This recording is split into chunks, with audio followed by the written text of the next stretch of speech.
Namaste, Pranam, Sat Sri Akal, Adab. This is me, Shubham Upadhyay, Project Head Judiciary Gold, and I'm here with this latest session of 250 plus most important judgments for any judicial service examination. हमारे पिछले दो videos constitutional law पे थे। इस session में मैं Indian penal code के बारे में और उसके कुछ लैंडमार्क जजमेंट्स के बारे में आपसे डिस्कशन करूंगा। हम लोग फैक्ट्स की ज्यादा डिटेल में नहीं जाएंगे क्योंकि फैक्ट्स को हमें नहीं लिखना होता है, ज्यादातर हमें रेशियो डेसिडेंडी पे फोकस करना पड़ता है while writing any examination in any state judicial service। तो हम लोग सिर्फ उन लैंडमार्क जजमेंट के रेशियोज को देखेंगे जहां जहां पे फैक्ट्स की जरूरत होगी, सिर्फ उन्हीं कुछ स्पेसिफिक पॉइंटर्स पे हम फैक्ट्स को देखेंगे, that too in the landmark cases only. Otherwise, we'll be focusing and we'll be highly focused on only the pointers which we need to write or we need to include in our answer while discussing that particular case law. So, to begin with this session, specifically मैं सबसे पहले आप लोगों को बता दूं कि 18th of July को हमारा all India judiciary scholarship and admission test हो रहा है, जिसमें you can get scholarship up to 100%। And one more thing, this scholarship test is going to be conducted in 2 slots.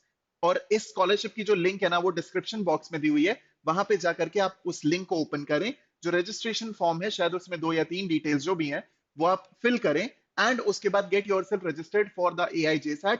जब चाहो तब दो, चाहे 11 से लेकर 11:45 तक या फिर 6 से लेकर 6:45 तक on 18th of July 2021, followed by 19th of July 2021, जब हम लोग लॉन्च कर रहे हैं जुडिशरी गोल्ड फाउंडेशन बैच 7।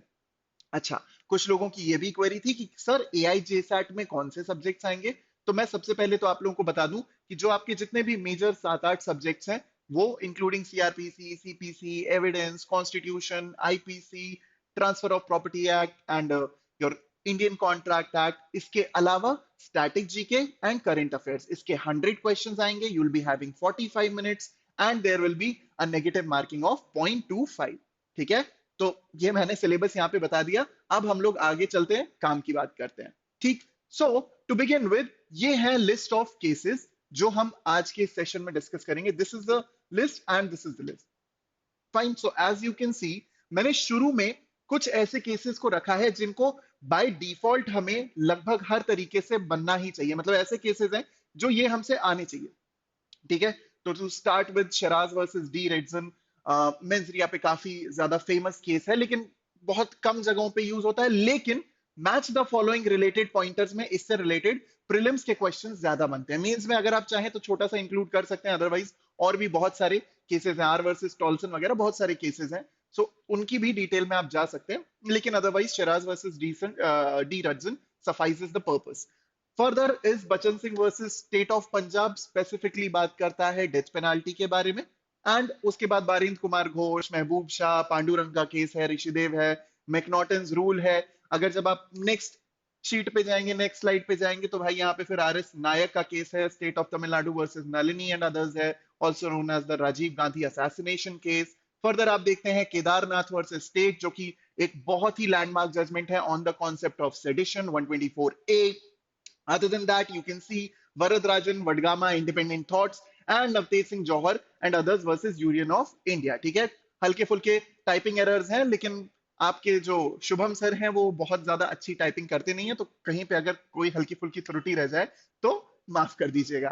ठीक है, चलिए let's get started with our case laws right away. शुरू करते हैं एक एक करके। Sherras versus de रडसन।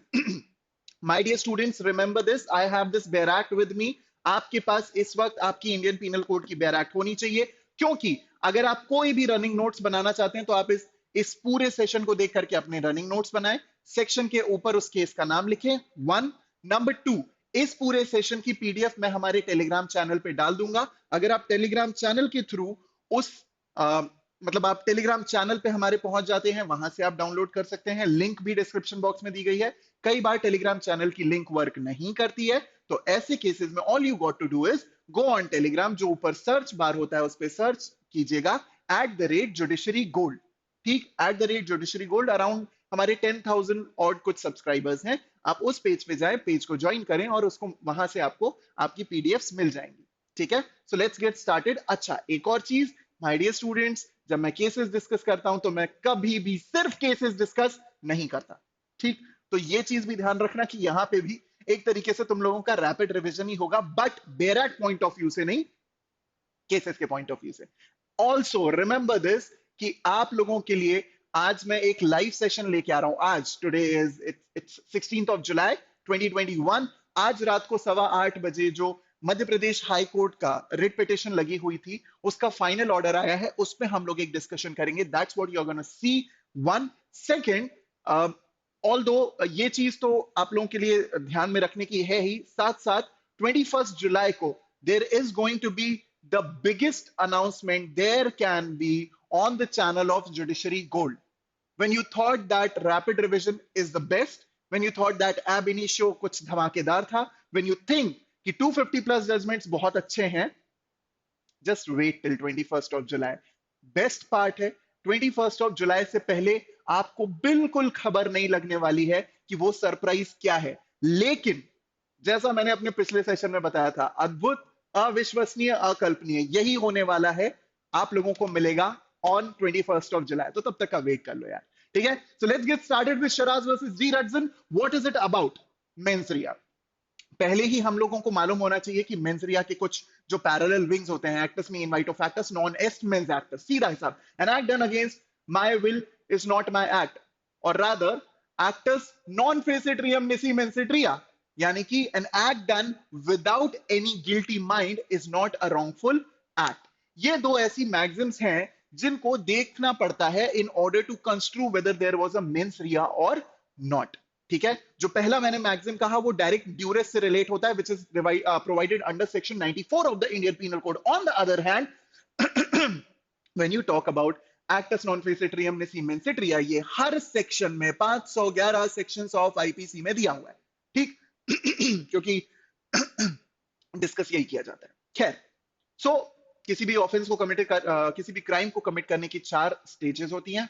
पहली स्टेज होती है the intention, not punishable; preparation, sometimes punishable; attempt, always punishable; and commission, which is obviously always punishable. Now, mere mens rea is not punishable. उसी mens rea से related केस है Sharaj versus de रट्जन। ठीक है, तो इसकी guideline, जो fundamental guideline है जिसका हमें ध्यान रखने की जरूरत है, that is there is a presumption that mens rea is an essential of every offense. ये absolutely possible है कि बिना mens rea के offense क्यों होगा? भाई, अगर आपका मेंस रिया नहीं है, अगर आपका गिल्टी माइंड नहीं है, तो आप ऑफेंस क्यों करोगे? एक अच्छा भला चंगा आदमी क्यों एक ऑफेंस करने के प्रति, मतलब क्यों रमन राघव बनने जाएगा एक अच्छा खासा आदमी? ठीक है ना, that is the point of Sherras versus de Rutzen. Further, but this presumption is liable to be displaced either by the words of the statute creating offence और by subject matter with which it deals. यानी कि ऐसा हो सकता है कि कई बार intention को कंसिडर ना किया जाए और दूसरे फैक्टर्स को कंसिडर किया जाए जो कि उस पर्टिकुलर स्टैट में प्रोवाइडेड है। एग्जांपल के तौर पे 299 का 3, 300 का 4। ठीक, 299 का थर्ड पार्ट नॉलेज की बात कर रहा है, 300 का 4 नॉलेज की बात कर रहा है, इंटेंशन नहीं है। इंटेंशन है 299 के 1 में है, 2 में है, 300 के फर्स्टली, सेकेंडली, थर्डली में है, फोर्थली में नहीं है। ठीक, तो ऐसी कंडीशन में वैसे तो हम अज्यूम करके चलते हैं कि ऑफेंस के लिए इंटेंशन होना जरूरी है, लेकिन it can obviously be, this idea can be displaced by the factor that if the statute provides a certain regulation related to non-inclusion of intention in a particular point, in that case ये possible होता है कि intention की जगह कोई दूसरा factor consider किया जा सकता है। ठीक है, इसका एग्जाम्पल जो मैं सबसे अच्छा एग्जाम्पल दे पाता हूँ, गोल्ड मूवी देखिए। गोल्ड मूवी में एक ईंटों को एक जगह से दूसरी जगह ट्रांसफर करना होता है, तो पूरे 11 के 11 खिलाड़ी एक साथ खड़े हो जाते हैं और ईंट एक दूसरे को पास करते हैं, शायद 11 से ज्यादा होते हैं। ठीक, अब मान लो कि सनी सिंह जो हैं, ठीक है, उनको मैच खेलना है, लेकिन बीच में अमित साध खड़े हुए हैं। ठीक, तो नॉलेज नहीं है, मतलब इंटेंशन नहीं है उन्हें मारने का, लेकिन ईंट इतनी जोर से फेंकी ये जानते हुए कि बीच में अमित साध हैं, वो अमित साध खड़े हो गए, उनके सर पे ईंट लगी, मृत्यु हो गई। ठीक, इंटेंशन नहीं है मारने का, लेकिन नॉलेज तो है ना, जोर से फेंकोगे, ईंट लगेगी सर पे तो सर जाएगा नीचे।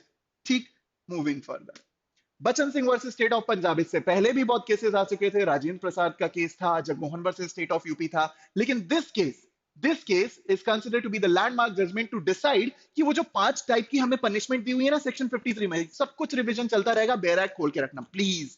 सेक्शन 53 में जो 5 टाइप की पनिशमेंट दी हुई है, कैपिटल पनिशमेंट दी है, आपका life imprisonment, imprisonment simple and rigorous, fine, forfeiture of property, पांचों चीजें दी हुई हैं। इनमें से जो कैपिटल पनिशमेंट है, डेथ पेनाल्टी है, क्या वो हर केस में दिया जा सकता है? बिल्कुल नहीं।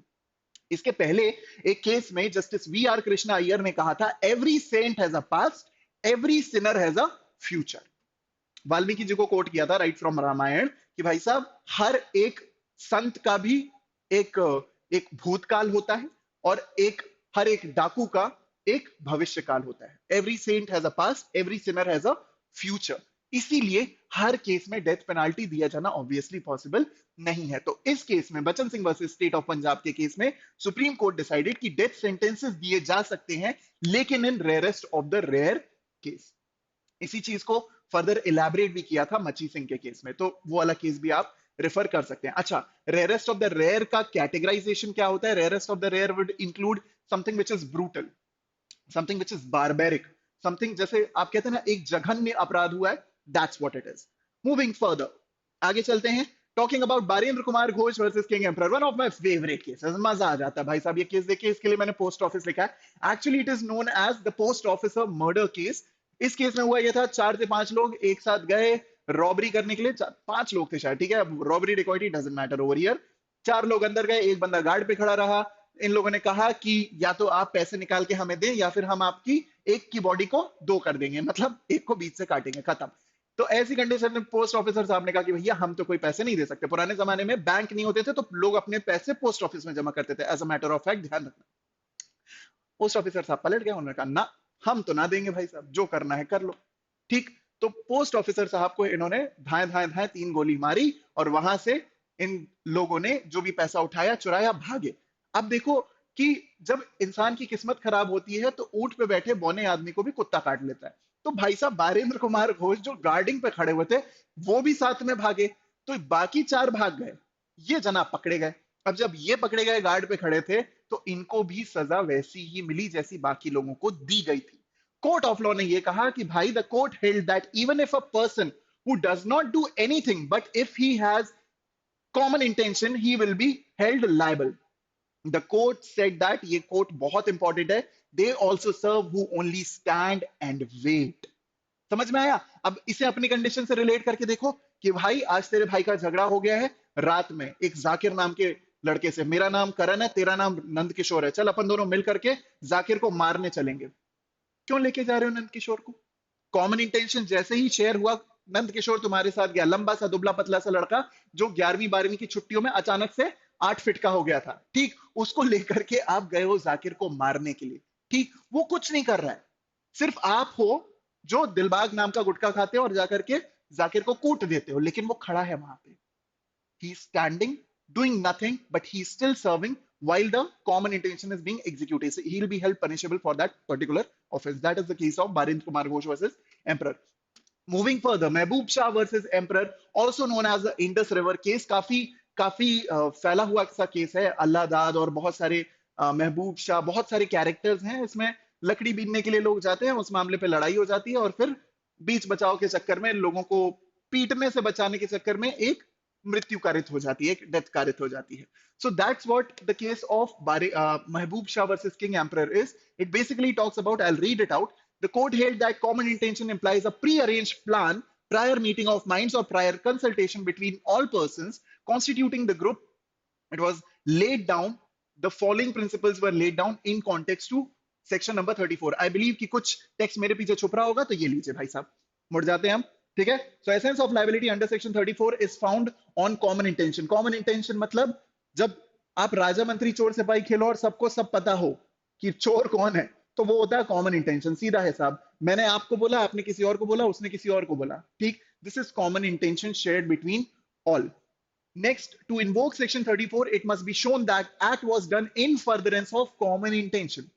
कॉमन इंटेंशन डिस्कस कर लिया, कोई हलवा पूड़ी खाने चला गया, कोई व्यक्ति शादी में निकल लिया, आप अकेले मर्डर करने पहुंच गए, तो फिर ये act done in furtherance of common intention नहीं समझा जाता है। कॉमन इंटेंशन मात्र डिस्कस कर लेने से चीजें पनिशेबल नहीं होती। ठीक, there must be an act done in furtherance of common intention. That's what was held in the case of Mahboob Shah versus King Emperor. Third, common intention implies pre-arranged plan and it must be proved that criminal act was done in concern pursuant to pre-arranged plan. आपने सुना है ना एक word सुना होगा, cold blooded murder.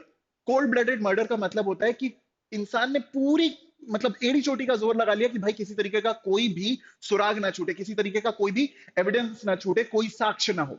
ठीक, ऐसी condition में किया हुआ कोई भी ऑफेंस, जैसा आप लोग देख सकते हैं, ऐसी कंडीशन में किया हुआ कोई भी ऑफेंस जो कि प्री अरेंज प्लान द्वारा डिसाइड किया गया है. ठीक, तो ये सारी चीजें आती हैं कॉमन इंटेंशन के केस में. जो कॉमन इंटेंशन का बेस्ट एग्जांपल मैं अपने स्टूडेंट्स को देता हूं क्लास में, and I enjoy giving that example, that is the case of joker in the movie the dark night. कभी यूट्यूब पे जाना, हो सकता है ये वीडियो, ये भी ऑब्वियसली आप यूट्यूब पे ही देख रहे हैं, इस वीडियो के खत्म होने के बाद सर्च करना the joker robbery seen in the movie dark night. Christopher Nolan की मूवी है, उसमें जोकर का सीन देखिएगा. उसमें लोगों, जो बहुत सारे जोकर्स क्रिएट होते हैं, उनके बीच का आपस का कॉन्वर्सेशन सुनना, मुश्किल से 10 मिनट का वो सीन है, उसको देखोगे समझ जाओगे कि यहाँ पे थर्ड पॉइंट क्या बोल रहा है. अगला, for intention to be common it must be known to all the members and must also be shared by them. अब कॉमन इंटेंशन का मतलब ये कॉलेज की गॉसिप नहीं है कि 3 लोग अलग डिस्कस कर रहे हैं, 4 लोग अलग डिस्कस कर रहे हैं. This is a mutual condition wherein all the persons are discussing their intention all together and they are coming up with a common intention. I want to murder a certain person, you want to murder a certain person, somebody else wants to murder the same person. ठीक है, अब भाई अगर हम सभी लोगों को एक ही व्यक्ति को मारना है, अलग अलग मारेंगे, सिमिलर इंटेंशन से मार रहे हैं, डिस्कस कर लिया कि भैया इसी को मारना है, ठीक है, और फिर मैंने कहा कि भाई गन मैं लाऊंगा, ठीक है, गन मैं लाऊंगा, तुम जाकर के रस्सी लाओ, और भाई साहब तुम जाकर के एक बॉडी बैग ले आओ. तो इन कंडीशंस में हमने क्या किया, कॉमन इंटेंशन के फर्दरेंस में एक्ट करना स्टार्ट कर दिया, पनिशेबिलिटी आ जाती है. ठीक है, so it must be shared amongst all of them. Moving further, Rishidev Pandey versus state of UP. अब ये उस ऑर्डर में है जिसमें लोगों के क्वेश्चन आते हैं कि सर क्या common intention on the spot develop हो सकता है, मतलब इज इट पॉसिबल कि common intention on the spot develop हो जाए? यस, बिल्कुल पॉसिबल है. बेस्ट एग्जांपल के तौर पे बताता हूं. लेट्स से फॉर एग्जांपल एक पारसी बाबा हैं जिनके पास 2 से 3 करोड़ की कुछ बंदूकें रखी हुई हैं. ठीक है, तो उन्होंने ये काम दिया है मुन्ना को. मुन्ना कौन? राजपाल यादव. ठीक है, एक पारसी बाबा है, उनके घर पे 2-3 करोड़ की बंदूकें हैं. तो जो तोतला तिवारी है, उन्होंने मुन्ना को कहा है कि मुन्ना जाकर के वो पारसी के यहां से 2-3 करोड़ की बंदूक लेके आओ. ठीक, तो मुन्ना गया. अब ऐसी कंडीशन में इन्होंने पीछे से बाबू भैया, श्याम और राजू को भी कहा कि सुनो वो 2-3 करोड़ की जो बंदूक है ना, वो जल्दी से लेके आ जाओ वरना तोप से उड़ा दूंगा. ठीक, ये लोग भी गए. मुन्ना अपने दोस्तों के साथ पहुंचे, ये 3 लोग अपने दोस्तों के साथ पहुंचे. तो जब ये लोग पहुंचे, एक जगह पे मिले, तो इन्होंने डिसाइड किया कि म्यूचुअली इन दोनों का काम तो एक ही है कि यहां से पारसी बाबा से वो 2-3 करोड़ की बंदूकें चुरा करके तोतला तिवारी को वापस कर दें ताकि इनकी जान बचे. Fair enough. In all of this condition, all you need to focus on is कि जैसे ये लोग वहां पे साथ में पहुंचे, इनका ऑन द स्पॉट एक इंटेंशन डेवलप हो गया कि हाँ भाई कॉमन इंटेंशन. अभी तक तो इनका इंटेंशन था, जो दोनों ने जुड़ करके अगर चोरी कर ली तो that will be a common intention. Another example, एक और एक 11 देखी होगी, संजय दत्त और अपना क्या नाम है उसका, संजय दत्त और गोविंदा. ठीक, ये दोनों बैंक में रॉबरी करने जाते हैं. अब अगर अलग अलग पहुंचे तो सिमिलर इंटेंशन है, रॉबरी करनी है, जाकर के मिल करके साथ में 6-6 गोली वाले बाबा बन के इन्होंने बैंक लूट लिया. Common intention developed on the spot. They came with a similar intention. They joined in a common intention, executed it. That's it. Further, Pandurang versus state of Hyderabad 1955 का केस है. इंपॉर्टेंट केस है. यहां पे basically एक differentiation दिया गया था similar intention and common intention के बीच में. Just read it. The court held that several persons can simultaneously attack a man and each can have the same intention, namely the intention to kill, and each can individually inflict a separate blow, and yet none would have the common intention required by the specific section because there was no prior meeting of minds to form a pre-arranged plan. Now this is a very grave example, but you might have seen the web series by the name of Sacred Games. Secret games के part 2 में, ठीक है, मुझे part 1 अच्छा लगा था, part 2 was boring. Ganesh, अब जरा याद करो, उस मूवी में या उस वेब सीरीज में देयर इज अ सीन जहां पे एक पर्टिकुलर एरिया में मॉब लिंचिंग हो रही. अब ध्यान से समझना, mob lynching is all together a different criteria. But आप लोगों ने एक कहावत सुनी होगी, बहती गंगा में हाथ धोना। अब मान लीजिए कि एक एक्स पर्सन ने ए के साथ चीटिंग की, बी को भी धोखा दिया, सी का भी सामान चुरा के बैठा है, डी को भी उसने चोट पहुंचाई है, और इन सब लोगों ने अलग अलग इस व्यक्ति को चोट पहुंचाना शुरू किया। तो एक बंदा थपरा मार रहा है, दूसरा लाठी मार रहा है, तीसरा जूते से मार रहा है, ठीक है, चौथा गन लेके मार रहा है। इन सारी कंडीशंस में इन सभी के सेपरेट इंटेंशंस है, separate intentions which are fuelled by separate motives. इसको सबक सिखाना है, ठीक, जो भी है, जो भी इनका मोटिव है, ठीक, ये सब सिमिलर इंटेंशन की कैटेगरी में आएगा। भले ये लोग एक साथ या आसपास ही ये लोग साइमल्टेनियसली इंजरी कॉज कर रहे हैं, ठीक। सो इस कंडीशन में आपको क्या समझ में आया कि भले से आप सब लोग मिलके एक ही व्यक्ति को मार रहे हो, इससे ये कॉमन इंटेंशन नहीं बन जाता, ये तब भी सिमिलर इंटेंशन की कैटेगरी में आएगा, जैसा मैंने आपको बताया। Moving further towards the case of McNaughton, ठीक है। नाउ आर वर्सेस मैकनॉटन का case one of the most legendary judgment समझा जाता है when you discuss the concept of insanity under section 84 of the Indian penal code. Now what exactly insanity is? Insanity में there are criterias, ठीक है, unsoundness होता है, lunatic person होता है, इडियट होता है, ठीक है, सबके अलग अलग एक्सप्लेनेशंस हैं। Now what you need to understand in McNaghten's cases, McNaghten's के केस के द्वारा एक और कॉन्सेप्ट निकल के आया था, उसका जेनेसिस हमें मिलता है मैकनॉटन से, that is the concept of legal insanity. Insanity दो टाइप की होती है, मेडिकल एंड लीगल। मेडिकल मतलब डॉक्टर साहब ने कह दिया कि भाई साहब ये बंदा तो पागल है, और दूसरा जहां पे किसी व्यक्ति ने ये देखा कि ये तो पागलों जैसा बिहेव कर रहा है। इसमें जो बेस्ट एग्जांपल मैं अपने स्टूडेंट्स को देता हूं, that is the concept of बाप जी का बेटा from the movie rowdy Rathore. जो बाप जी का बेटा रहता है, I don't remember the name, उस बेटे ने एक पुलिस ऑफिसर की वाइफ के साथ रेप किया होता है, एंड जब उसे अरेस्ट करके कोर्ट में ले जाया जाता है तो उसकी एक मेडिकल रिपोर्ट दिखाई जाती है कि देखिए भाई साहब ये तो पागल है, साथ ही साथ वो पागलों जैसा बिहेव भी करता है। So medical insanity is on an expert's opinion. On the other hand, when you talk about legal insanity, it is based on the conduct of the accused. Now, this conduct is obviously वही section 8 वाला Indian Evidence Act वाला हिसाब किताब लगेगा, previous conduct और subsequent conduct, ठीक। तो इस हिसाब से legal insanity derive होती है। प्लीज मुझे चैट बॉक्स में, कमेंट बॉक्स, चैट बॉक्स तो बंद है, कमेंट बॉक्स में ये जरूर बताना कि लीगल इंसेनिटी और मेडिकल इंसेनिटी में से अगर वेटेज कभी भी दिया जाएगा तो किस चीज को दिया जाएगा, ठीक है। Okay, so what was held in the case of McNaughton? Every man is presumed to be sane and possess a sufficient degree of reason to be responsible for his crimes until the contrary is proved. ठीक है, typing error है, contrary is proved. To establish the defense of insanity, it must be clearly shown that at the time of committing the act, the party, वो थोड़ा सा रह गया, the party was actually having a bad state of mind, or rather an insane state of mind. That's what was held in the case of, ये शायद ये point लिखते हुए मुझे भूख लग रही होगी, ठीक। So that was held in the case of McNaughton, R versus McNaughton. Moving further towards the case of DPP versus Beard. Now this is one of the very important cases, ठीक। Insanity, House of Lords में ने lay down किया था इसमें, that insanity whether produced by drunkenness or otherwise is a defense to the crime charge, ठीक है। अब insanity कैसे भी आ रही है, ड्रंकनेस से आ रही है, चाहे किसी भी तरीके से आ रही है, किसी भी तरीके से वो एक प्रॉपर डिफेंस की तरह कैटेगराइज की जाएगी। Other than that, evidence of drunkenness which renders the accused incapable of forming the specific intent essential to constitute the crimes should be taken into consideration with the other facts proved in order to determine whether or not he had the intent. सीधा हिसाब है, सीधे सीधे pointers हैं in context to the defence of drunkenness which is provided in section 85 of the Indian Penal Code.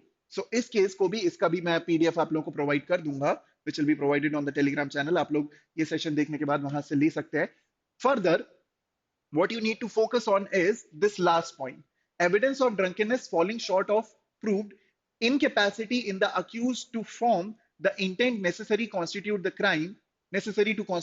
crime, and merely establishing that his mind was affected by drink so that he more readily way to some violent passion does not rebut presumption that a man intends that natural consequences of his act. सीधा सीधा सा हिसाब है कि सिर्फ आपने drink किया है, इससे ये चीज नहीं डिराइव हो जाती कि आप वो ऑफेंस करना ही चाहते, ठीक है।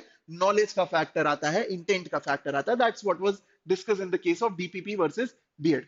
ऑल दो यहाँ पे मैंने आपको नोट्स अच्छे खासे प्रोवाइड किए हैं for DPP versus beard, but इस चीज का ध्यान रखना कि डीपीपी वर्सेस बियर्ड से या इसके साथ साथ भी आपको समझना है कि ये प्रीलिम्स के पॉइंट ऑफ व्यू से केस लॉ थोड़ा सा ज्यादा इंपॉर्टेंट है मेंस के कंपैरिजन में। अगर आप डीपीपी वर्सेस बियर्ड को सिर्फ रेफरेंशियल केस के नाम पे भी लिख देंगे, ड्रंकननेस के केस में, इंटॉक्सिकेशन के केस में, that would be sufficient.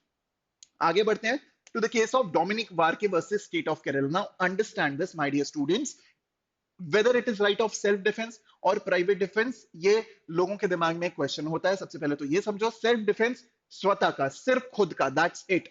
Private defence is of privacy, so privacy of me and my property, privacy of somebody else and somebody else's property.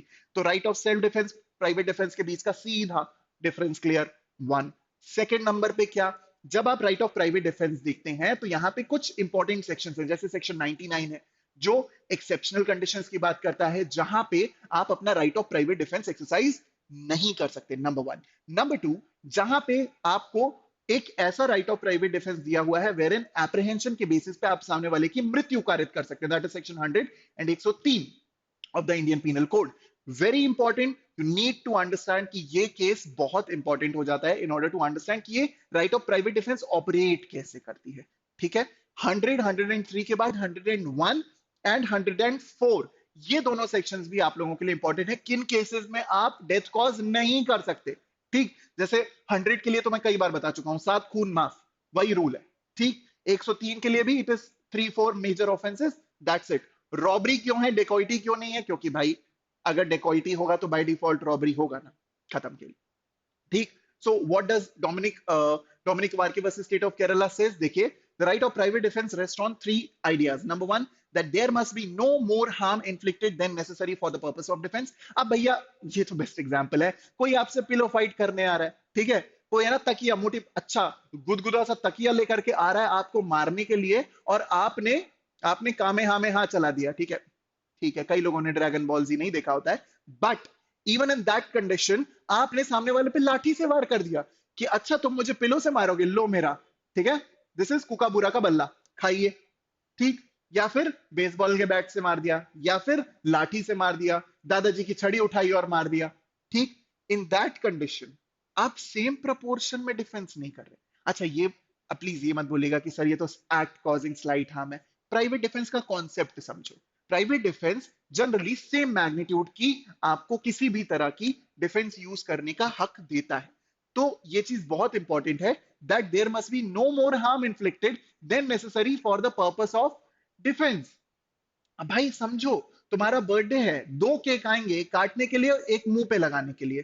किसी ने केक ला करके तुम्हारे मुंह पे पोतना शुरू किया, तुमने उसी में 4 ठो झापड़ जड़ दिए, ठीक है, एक ठो मुक्का मार दिया उसको, फ्लॉयड मेवेदर बन गए, नॉट पॉसिबल। ठीक, अपने डिफेंस के लिए जितनी आपको फोर्स यूज करनी है आप सिर्फ उतनी करेंगे, उससे ज्यादा नहीं करेंगे। आगे चलते हैं, that there must be reasonable apprehension of danger to the body from the attempt or threat to commit the offence. भाई किसी तरीके का बॉडी एंड प्रॉपर्टी, वो चीज, दोनों चीजें इंक्लूडेड है, किसी तरीके से आपकी बॉडी, आपकी प्रॉपर्टी को किसी तरीके का हार्म होना चाहिए। ठीक, समझ में आया? अनटिल एंड अनलेस किसी तरह की बॉडी, किसी तरीके की आपकी बॉडी को थ्रेट बन रहा हो, आपकी प्रॉपर्टी की थ्रेट बन रहा हो, तब तक right of private defence exercise नहीं किया जा सकता। लेट्स से फॉर एग्जांपल, एक लकड़हारा है, बड़े आराम से अपनी एक्स लेकर के वो एक लकड़ी काट रहा है, ठीक है, उसको लग रहा है विंटर इज कमिंग, तो भैया मैं लकड़ी काट के रख लूं, जब जरूरत पड़ेगी चलाऊंगा। ठीक, अब तुम भड़क गए, इस बात से भड़क गए, भाई क्या पता ये बंदा लकड़हारा, ये लकड़ी, ये लेट्स से फॉर एग्जांपल अपनी कुल्हाड़ी उठा करके मेरा ही गला ना काट दे, तुमने जा करके उसे मार दिया थपरा। कर सकते हो? नहीं कर सकते, क्योंकि उसके एक्ट से तुम्हारे right of private defence exercise करने का राइट रादर डेवलप नहीं होता। क्यों? उसका एक्ट अलग है, तुम्हारा एक्ट अलग है, there is no connection between the two and his act is not causing any apprehension or any threat to your body or property. Moving further, the right does not commence until there is a reasonable apprehension. ठीक है, right does not commence unless there is a reasonable apprehension का मतलब है कि भाई साहब कोई 100 metre से दौड़ता हुआ आ रहा है, ठीक है, आपके पास भागने का रास्ता है, आप बड़े आराम से अपनी गाड़ी पे डुक डुक पे बैठ करके जा सकते हो। ठीक, 100 मीटर से है, 200 मीटर से है, कोई व्यक्ति 500 मीटर से भागते हुए आ रहा है, ठीक है, बड़ा बड़ा उसमें पैशन है तुम्हें मारने का, तभी 500 मीटर से भागता हुआ आ रहा है। ठीक, अब उसने डिसाइड किया कि वो आपको मारेगा। एक भैया मजनू भाई ने अगर घुंगरू सेठ को कॉल करके बोला कि भाई साहब तुम्हारा इतना धंधा पानी अच्छा चल रहा है तो नोटों की बारिश और हम पे भी थोड़े छींटे बरसाओ, ठीक, तो घुंगरू सेठ डरे थे क्या? उन्होंने कह दिया था कि भैया कौन छोड़ के गया था यहाँ पे? ये हुआ था ना, क्योंकि this does not create any right of apprehension for the exercise of right of private defence. जब तक रीजनेबल एप्रीहेंशन नहीं है कि अरे चाचा हम ना खुद को बचाएं तो ये हमको मार देंगे, तब तक right of private defence existence में नहीं आएगा। Moving further towards the case of Abhayanand Mishra versus state of Bihar, ठीक है, अटेम्प्ट की बात यहां पे की गई है। तो Supreme court held that a person commits the offence of attempt when he intends to commit that offence, यानी कि जो थर्ड स्टेज ऑफ क्राइम है ना, इंटेंशन, प्रिपरेशन और third stage attempt. So one, he has an intention to commit that offense. Second, having made preparations and with the intention to commit the offense, does an act towards its commission. ठीक, समझ में आया? Don number one देखिए, उसमें जब ये सूर्या का character don, यार मैक्स देखो, देखा करो, ठीक है, सिर्फ सूर्यवंशम नहीं आती और भी मूवीज आती हैं। Don number one, Don number one में एक व्यक्ति को काम रहता है कि ये जो डॉन है सूर्या भाई को गोली से उड़ाना है, ठीक है, तो गोली से उड़ाने के लिए वो बंदा बहुत मेहनत करता है, एक टावर की बिल्डिंग पे ऊपर चढ़ के बैठता है, उसके बाद पूरा सेटअप अपना बंदूक वगैरह का जमाता है, ऐसे टारगेट लेके बोलता है come on come on come on, उसके पीछे लोग आ जाते हैं, उसको बोलते हैं चलो कम ऑन घर चलते हैं, ठीक। तो इस कंडीशन में आपने उस इंटेंशन को एग्जीक्यूट करने के लिए अपनी तरफ से कुछ एक्ट किया है, ठीक, अपनी तरफ से कुछ आपने एक एक्ट किया। एक्ट करने का मतलब यह होता है कि मान लीजिए कि लेट्स से फॉर एग्जांपल मैं चाहता हूं कि सामने वाले का लेदर बॉल से सर फोड़ दूं। अब लेदर बॉल मेरे हाथ में मैंने उठा ली है, इंटेंशन है मारना है, बॉल उठाई, प्रिपरेशन, ठीक, जैसे ही हाथ पीछे लेके गया प्रिपरेशन, बॉल फेंकी, जैसे ही थ्रो हुआ, this is an attempt towards the execution of the intention, ठीक। Further, such act need not be penultimate act towards the commission of offense, but must be an act during the course of committing the offense. Penultimate मतलब second last, ठीक है, तो ऐसी case में ऐसा नहीं होगा कि ये एक्ट किसी भी तरीके से सेकेंड लास्ट एक्ट समझा जाएगा, ये पूरे प्रोसेस का कोई भी एक्ट हो सकता है, ठीक। लेट्स से फॉर एग्जांपल आप लोगों ने एक मूवी देखी होगी बादशाह, देखिए, शाहरुख खान एंड वो कौन है, ट्विंकल खन्ना, ठीक। सो इसमें एक बॉम्ब प्लांट किया जाता है एक लड़की पे, ठीक, एक बच्ची रहती है छोटी सी, उसको एक बॉम्ब पहना दिया जाता है, ये जो अमरीश पुरी का कैरेक्टर है वो उस बच्ची पे एक बॉम्ब पहना देते हैं, ठीक। So this is not the ultimate act, ठीक, ये पेनल्टीमेट एक्ट भी नहीं है कि उसे किसी सीएम के पास ले जा करके छोड़ा जाएगा, उसके बाद बॉम्ब की जो रिमोट कंट्रोल है उस पर बटन दबाई जाएगी, ये सब अल्टीमेट या पेनल्टीमेट एक्ट में आता है। आपने मात्र प्रिपरेशन भी इस हिसाब की कर दी है कि भैया अब तो कभी भी इस चीज को एग्जीक्यूट किया जा ही सकता है, वो भी अटेम्प्ट की कैटेगरी में आएगा, ठीक है। To give you a good news, अगर आपने बादशाह नहीं देखी है, स्पॉइलर दे देता हूं, उस बॉम्ब को फेंक दिया जाता है और वो अमरीश पुरी की कार के नीचे ही जाके फट जाता है, ठीक। Moving further, State of Maharashtra versus Mohammad Yakub, very important case in order to understand the proximate result. Proximate result का मतलब है मैं क्या करना चाहता हूं और उससे क्या हो सकता है, that is the proximate result, proximity, ठीक। So Supreme Court held that some act must be done towards the commission of offense and such act must be proximate to the intended result, ठीक है भाई। Let's say for example Sherlock Holmes आपने देखी होगी, मैंने चाहा कि मैं किसी व्यक्ति को यहाँ पे कनपट्टी पे गोली मारूं, कनपट्टी पे नहीं लगी, यहाँ पे गोली लगी, लेकिन मर तो फिर भी गया, ठीक, यहाँ पे गोली नहीं लगी, यहाँ पे गोली लगी, मर तो फिर भी गया।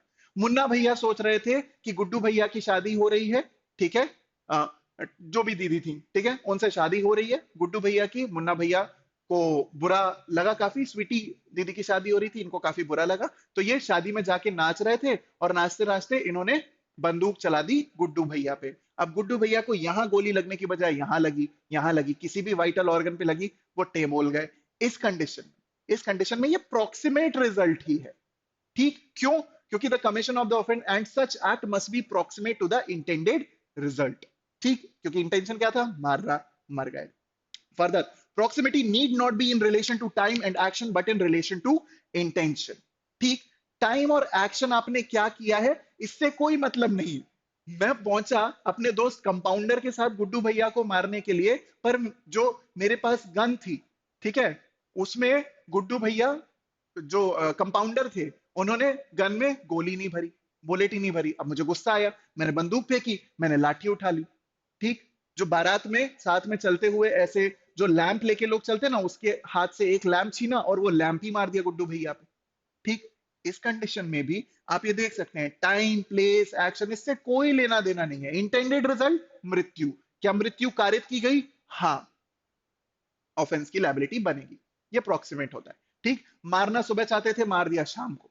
ठीक, मारना लाठी से चाहते थे, मार दिया हॉकी स्टिक से। आइदर विच वे प्रोक्सीमेट है। Next is R S Nayak versus A R Antulay. I am very sure ये आपने कॉन्स्टिट्यूशन में भी देखा होगा। Supreme court held that for an offence of extortion fear or threat must be used, there can be no extortion without fear. भाई जब तक डर नहीं है तब तक काहे बात का एक्सटॉर्शन। ठीक, जैसे ही एक्सटॉर्शन कुछ इस तरीके से कमिट किया जाए कि सामने वाले व्यक्ति के मन में भय बैठ जाए, डर बैठ जाए, फियर बैठ जाए, तभी वो एक्सटॉर्शन की कैटेगरी में आएगा। मजनू भाई वाला एग्जांपल याद है ना भाई, मैंने फोन करके बोला कि इतने पैसे दो वरना तुम्हारी 3 की फैमिली 6 की कर दूंगा। ठीक, इस कंडीशन में अगर सामने वाला व्यक्ति डरा ही नहीं तो क्या काहे बात का एक्सटॉर्शन। ठीक, एक्सटॉर्शन तभी होगा जब आप सामने वाले के दिमाग में भय पैदा करेंगे, फियर पैदा करेंगे as to some kind of injury that can be caused to that person. ठीक, that's what was said in the case of RS Nayak versus AR Antulay. इतना ही सफिशिएंट है। ठीक, मूविंग फर्दर, आर के Dalmia versus Delhi administration 405 से deal करता है। CBT basically criminal breach of trust. ठीक, क्या बोलता है? The words of section 405 is wide enough to include the case of a partner. CBT में आप पार्टनर्स को भी इंक्लूड करते हैं। जो ये वाइकेरियस लायबिलिटी वाला फंडा चलता है ना, वो यहाँ पे सीबीटी में इंक्लूडेड होता है।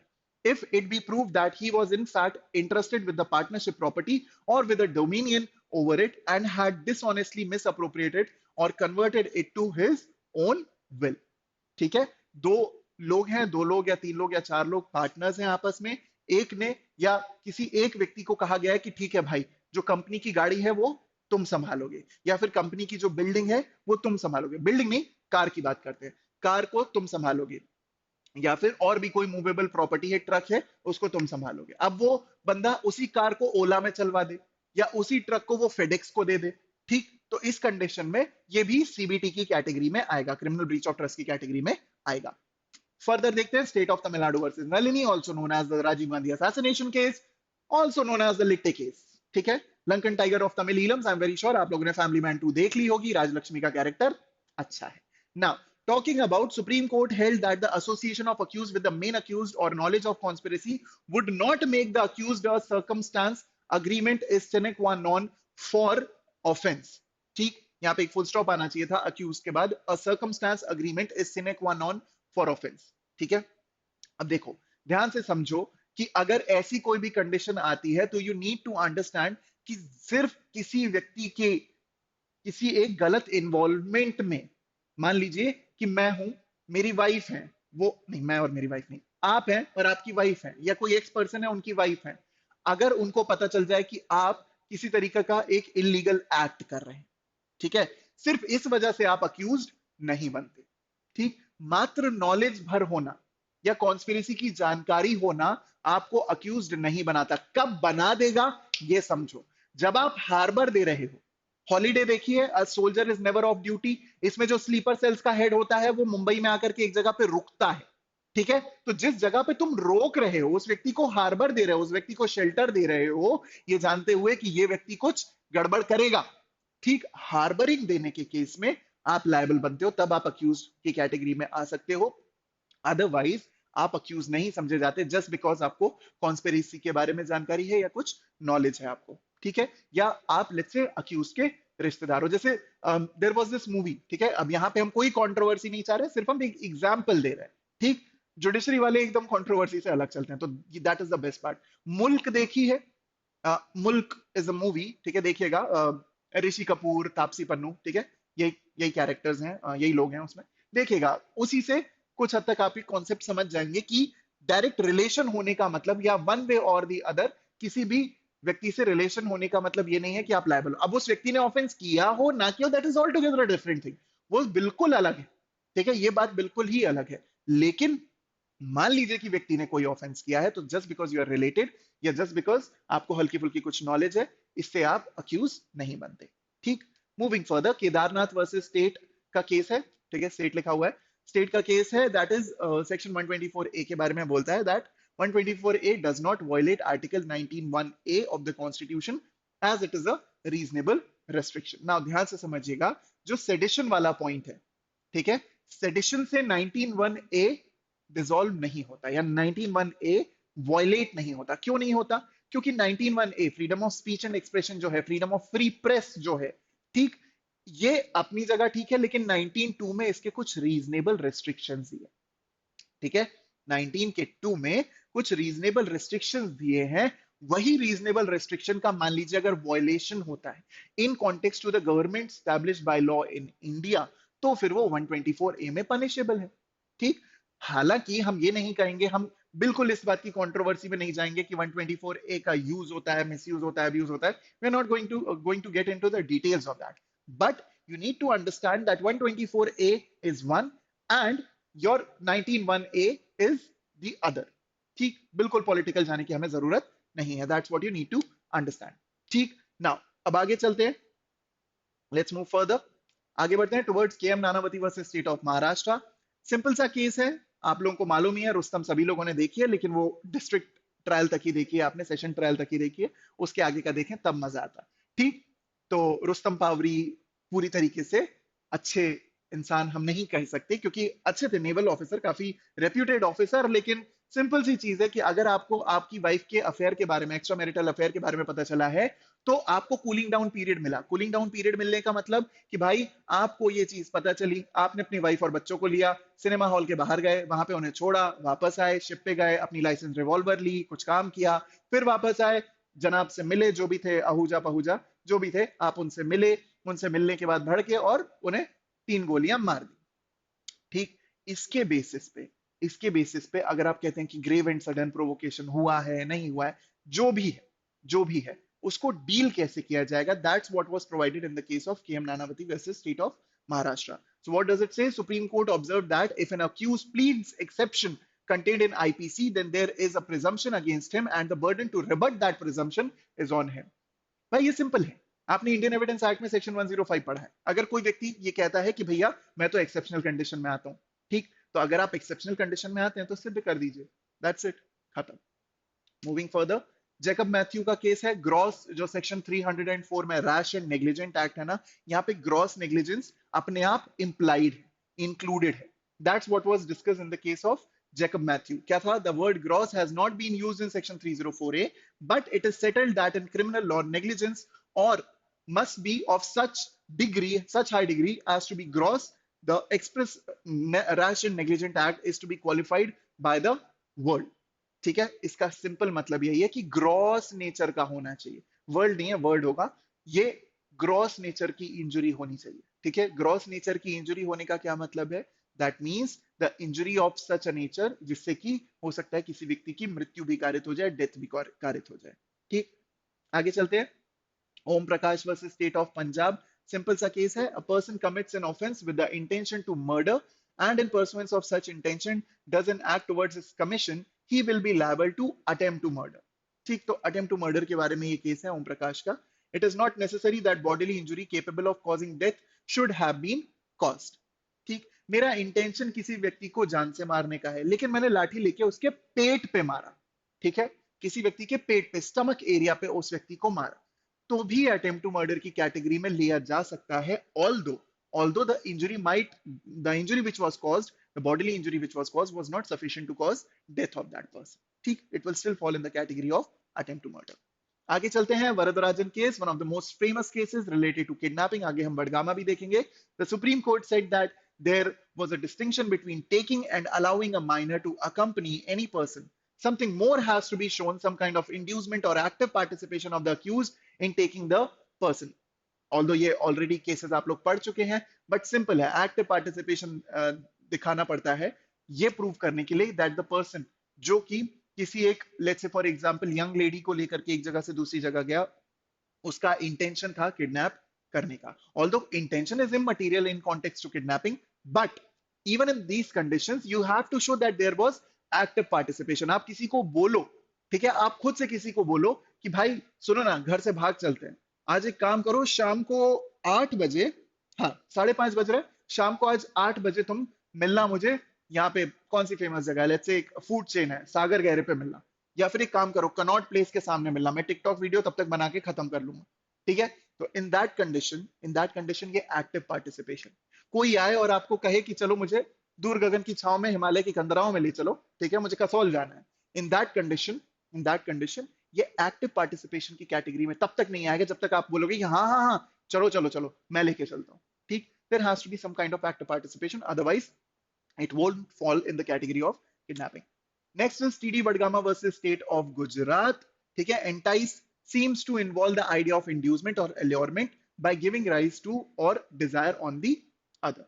That means जो entice word दिया हुआ है, ठीक, या allurement दिया हुआ है, किसी तरीके की बेनिफिट देना, किसी तरीके का लालच देना, ग्रीड क्रिएट करना कि भाई ऐसा बेनिफिट तुम्हें मिल सकता है, ठीक। In that condition that basically is understood as enticement, ठीक है। आगे चलते हैं, independent thought versus union of India का लास्ट केस है, that is section 375 exception 2. Court held that sexual intercourse with wife below the age of 18 years constitutes rape. Therefore, after the decision in Supreme Court in this case, 15 years जो है, जो exception 2 में दिया हुआ है, उसको पढ़ा जाता है अब 18 years की तरह। बस इतना ध्यान रखना, ठीक है। सेकेंड लास्ट केस है, क्योंकि इसके बाद हम एक केस यहाँ पे मिस कर चुके हैं, that is the case of Joseph Shine and others versus union of India, जो कि डिस्कस करता है that 497 adultery is unconstitutional now but it is still a ground of divorce, तो उसको आप लोग ध्यान में रखिएगा।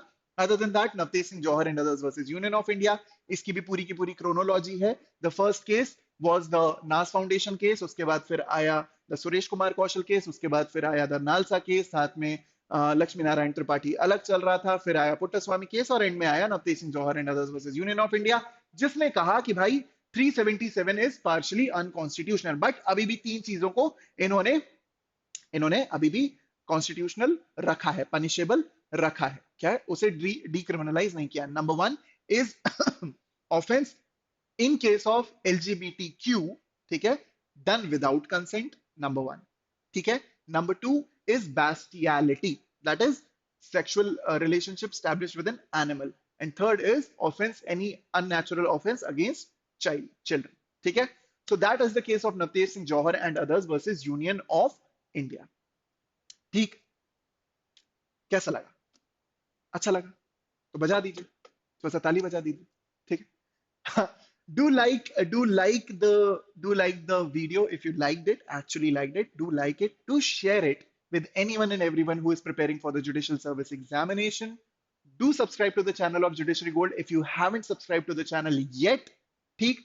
and don't forget to press the bell icon, क्योंकि बहुत सारे सरप्राइजेस लाइंड अप हैं और आप लोगों के लिए आगे आने वाले हैं, और भी बहुत सारे केसेस मैं लेकर के आप लोगों के लिए लाऊंगा regarding this entire 250 plus landmark judgment series. तो बहुत सारे केसेस हम लोग डिस्कस करने वाले हैं, just stay tuned to the channel of Judiciary Gold. Once more the last reminder, AIJSAT conduct होने वाला है परसों, 2 स्लॉट्स में, सुबह 11 से 11:45, शाम को 6 से 6:45। Do register for it. The link is given in the description box, and we'll be starting with the Judiciary Gold Foundation Batch 7 on 19th of July. The time would be 6 p.m. to 8 p.m.